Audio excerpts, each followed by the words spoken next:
2016 साली आपण मालवणी करंडक हा सावंतवाडीमध्ये ही एकांकिका स्पर्धा घेतली होती. तर ह्या वर्षी आपण ती पुन्हा सुरू करतोय.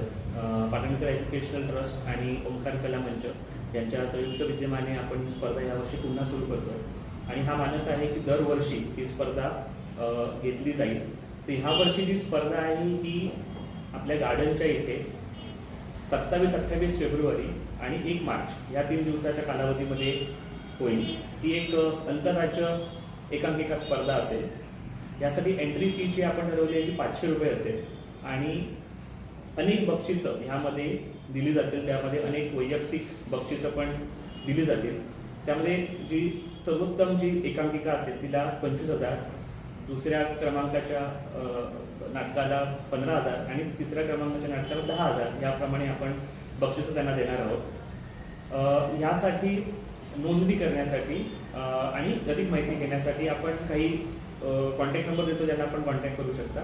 यामध्ये सर्वप्रथम सचिन मोरजकर यांचा नंबर आहे 9421 111616, भुवन नाईक 9607 293588 आणि रुजुल पाटणकर 9545520604 या नंबरवरती आपण संपर्क करू शकता. धन्यवाद. नमस्कार. सावंतवाडी शहराला संस्थानकाली पार्श्वभूमी लाभलेली आहे.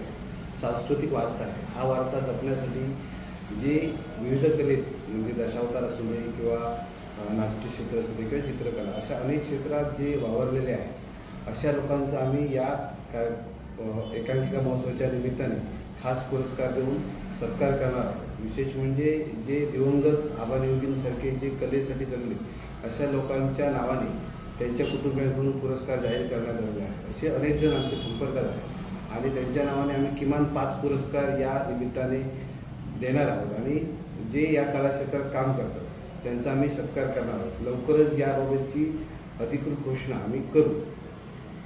कलामंच या कलामंचाने या सिंधुदुर्गासाठी सावंतवाडीसाठी बरेच कलाकार दिलेले आहेत. आतापर्यंत आम्ही खूप मेहनत केली आहे आणि आज जवळजवळ ओंकार कलामंच 25 वर्ष झाली आहे या कलाक्षेत्रामध्ये राबतोय.